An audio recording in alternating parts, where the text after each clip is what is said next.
Cette semaine, Destination Francophonie vous emmène à Taipei, la capitale de Taïwan.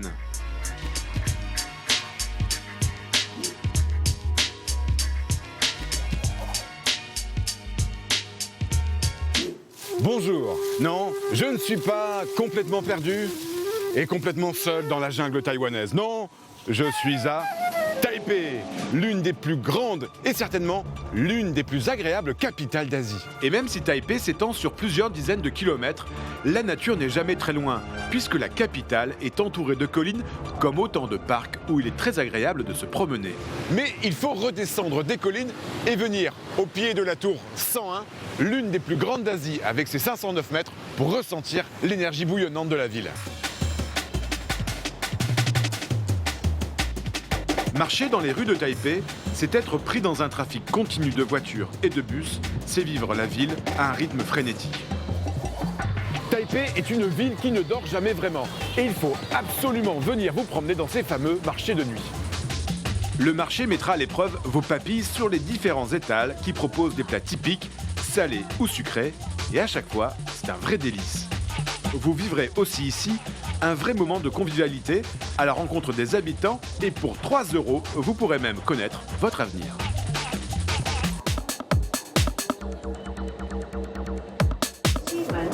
Enfin, Taipei est une ville hyper connectée, on trouve du Wi-Fi partout, même dans le métro. Bon, c'est normal, c'est le berceau de la technologie en Asie. Made in Taiwan. Mais les Taïwanais n'ont pas le nez que dans leur téléphone, non, ils ont aussi le nez dans les livres. Et ça, c'est une spécificité de ce pays. Vous allez trouver un petit peu partout dans la ville des librairies très fréquentées, comme celle-ci. Et même des librairies un petit peu spéciales, comme le Café Madeleine, en hommage à Marcel Proust, un café-librairie à l'ambiance très française, tenu par une francophone, Pingwei. Bonjour, bienvenue au Café Madeleine. Et c'est vrai que chez Madeleine, on est plutôt pas mal. Vous allez trouver cet amour de la lecture lors du grand salon du livre de Taipei. La littérature francophone y est représentée d'ailleurs chaque année sur un pavillon installé au cœur du salon. La France a même été récemment invitée d'honneur, signe du grand intérêt des Taïwanais pour la littérature en français. L'accès à la littérature française et francophone est rendu possible ici, à Taïwan, grâce à l'activité débordante d'une association, l'Association taïwanaise des traducteurs francophones. Les femmes et les hommes qui permettent aux Taïwanais de découvrir la littérature et la pensée francophone, ce sont eux, les traductrices et les traducteurs réunis en association depuis 5 ans. Des passionnés de langue chinoise et française qui traduisent chaque année environ 200 ouvrages d'une langue à l'autre. Parmi eux, certains sont même des éditeurs très impliqués dans leur souhait de faire découvrir des auteurs francophones, souvent méconnus à Taïwan, et cela dans tous les domaines. C'est le cas de Kunyun, qui préside l'association. C'est l'un des francophones les plus connus de l'île. Une célébrité à la mesure de son engagement pour donner accès à des œuvres francophones dans tout le pays. À travers son association, il fait germer une nouvelle génération de traducteurs et fait connaître leur travail, souvent solitaire et négligé, avec l'aide du Bureau français de Taipei. Ils organisent ainsi conjointement des rencontres avec des penseurs et des écrivains venus de toute la francophonie au sein d'un lieu unique à Taipei et en Asie, la librairie Le Pigeonnier. Ici, 100% des livres sont en français. Sophie Wong et 5 libraires taïwanaises, toutes francophones, font vivre depuis 10 ans ce haut lieu de la francophonie à Taïwan. Lors de ces rencontres régulières au Pigeonnier, les traducteurs se transforment souvent en interprètes pour transmettre de manière vivante et conviviale la parole de ces écrivains qu'ils passent de longues journées à traduire en chinois. Bonjour Yvan.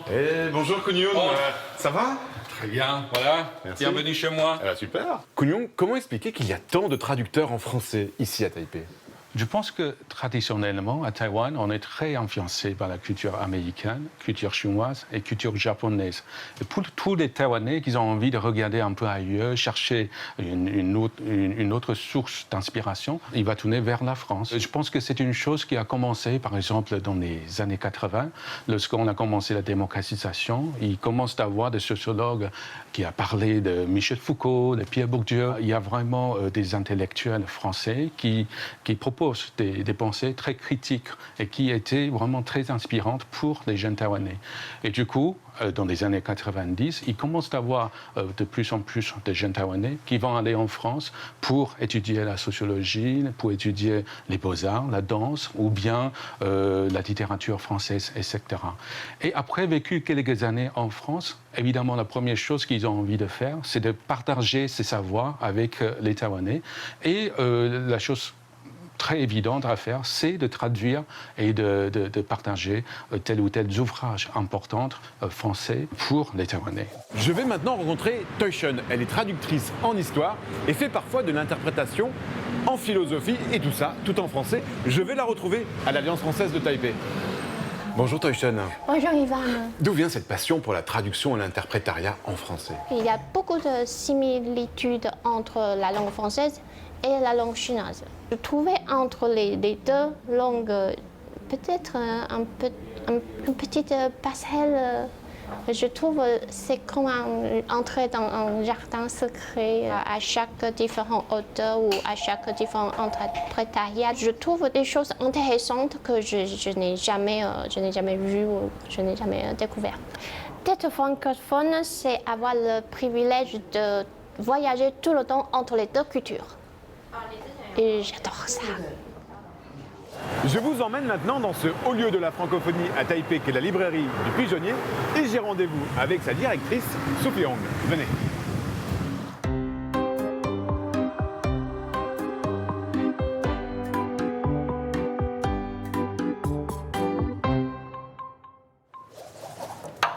Bonjour Sophie. Bonjour Yvan. Ça va? Bienvenue au Pigeonnier. Merci. Sophie, pourquoi c'est important d'avoir une association de traducteurs francophones ici à Taipei? Pour promouvoir la littérature française, quand même, c'est très important. Oui.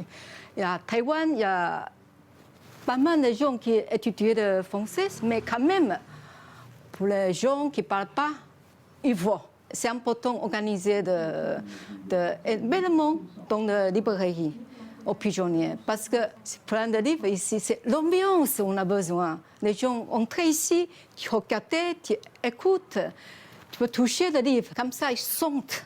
Voilà, j'ai envie d'étudier ou lire de littérature française.